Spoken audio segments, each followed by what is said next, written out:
نہیں کوئی میرے نبی جیسا ہے یقین یہ میرا ہے بڑے خوبصورت حبیب خدا۔ ایک دن میں نے چاند سے پوچھا تو ہے کتنا حسین، کوئی تجھ سا نہیں، تیری نوری کرنوں سے زوبار ہے فرش زمین۔ مولانا اسلام الحق صاحب جہانگیر آبادی کے فرزند ہیں، نور نظر ہیں، چشم و چراغ ہیں، لخت جگر ہیں۔ میں مولانا منظور عالم قاسمی صاحب سے بہت ادب سے گزارش کرنا چاہوں گا کہ وہ تشریف لائیں اور اپنے خیالات کا اظہار فرمائیں۔ الحمدللہ رب العالمین والصلاة والسلام علی سید الانبیاء والمرسلین، اما بعد۔ معزز سامعین اکرام اور عزیز ساتھیوں، اللہ رب العزت نے اس دنیا کو پیدا فرما کر انبیاء اکرام کو مبعوث فرماتا رہا، چنانچہ اللہ نے اپنے پیارے محبوب نبی آخر الزماں صلی اللہ علیہ وسلم کو مبعوث کیا، اور طلوع آفتاب کے وقت آپ کی ولادت ہوئی۔ چنانچہ جیسے ہی آپ علیہ السلام اس دنیا کے اندر تشریف لاتے ہیں، اس وقت مکہ کے اندر بت رکھے ہوئے تھے، وہ سارے کے سارے بت زمین پر گرنے لگے، دھڑام دھڑام دھڑام، اور یہ اعلان کرنے لگے، ایک والا آ گیا، وحدانیت والا آ گیا، اللہ کو بتلانے والا آ گیا۔ آج سے مکے کے اندر بت پرستی کا ماحول ختم، آج سے بتوں کو پوجنے کا ماحول ختم، کیونکہ اللہ کو بتلانے والا آ گیا۔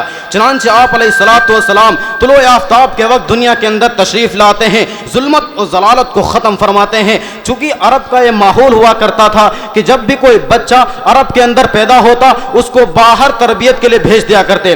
چنانچہ دائیوں کو بلایا گیا، بہت ساری دائیاں آئیں، ان میں سے ایک دائی حلیمہ بھی آئیں، ان کی بہت ساری اونٹنیاں دائیوں کی آئیں اور عمرہ اور امیر گھرانے کے بچوں کو لے کر کے چلی گئیں۔ لیکن دائی حلیمہ اپنا واقعہ بتلاتی ہیں کہ میری اونٹنی لاغر اور کمزور تھی، میں دیر سے مکہ پہنچتی ہوں اور لوگوں سے دریافت کرتی ہوں، اے لوگوں ذرا بتاؤ کہ کوئی گھر میں کوئی بچہ بچا ہے جس کو میں لے لوں؟ تو لوگ بتاتے ہیں ہاں عبد المطلب کے گھر میں ایک بچہ بچا ہوا ہے۔ چنانچہ میں ان کے گھر میں جاتی ہوں اور اماں آمینہ سے پوچھتی ہوں، اے آمینہ تیرا لاڈلا کہاں ہے، تیرا بچہ کہاں ہے؟ روایات میں آتا ہے کہ آمینہ اشارہ کرتی ہیں، وہ دیکھو لیٹا ہوا ہے۔ چنانچہ دائی حلیمہ پہنچتی ہیں، آپ علیہ السلام کا چادر مبارک کھینچتی ہیں، جیسے ہی وہ چادر ہٹاتی ہیں وہ 2 قدم پیچھے ہٹتی ہیں اور کہتی ہیں، اللہ اللہ یہ کیا ماجرا ہے؟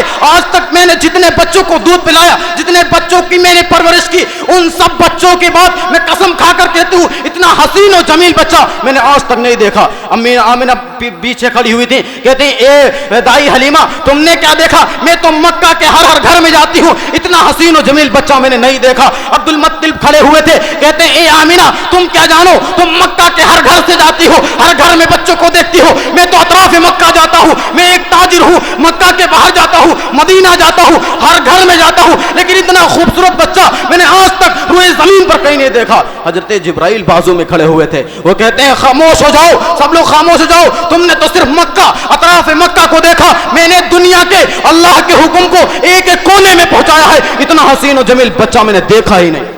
غیب سے آواز آتی ہے خاموش ہو جاؤ، خاموش ہو جاؤ، تم کو نہیں معلوم، تم کو علم نہیں ہے، میں عالم الغیب ہوں، میں بتاتا ہوں، میں نے وہ سانچا جس سے میں نے محمد کو ڈھالا تھا، جس سے میں نے محمد کو سنوارا تھا، جس سے میں نے محمد کو مزین کیا تھا، وہ میں نے محمد کو بنانے کے بعد وہ سانچا ہی میں نے توڑ دیا، لہذا آج کے بعد کوئی اتنا حسین اور جمیل بچہ پیدا ہی نہیں ہوگا۔ حسان بن ثابت کیا ہی منظر کشی کرتے ہیں، وَأَحْسَنَ مِنْكَ لَمْ تَرَ قَطُّ عَيْنِي وَأَجْمَلَ مِنْكَ لَمْ تَلِدِ النِّسَاءُ خلقت مبرأ من كل عیب کأنک قد خلقت کما تشاء۔ اے اللہ کے نبی آپ تو ایسے پیدا کیے جیسا کہ آج تک کوئی بچہ جنا ہی نہیں گیا، کسی ماں نے جنا ہی نہیں۔ اللہ رب العزت ہم اور آپ کو اللہ کے نبی کی سیرت کو سمجھنے کی توفیق عطا فرمائے۔ وآخر دعوانا الحمدللہ رب العالمین۔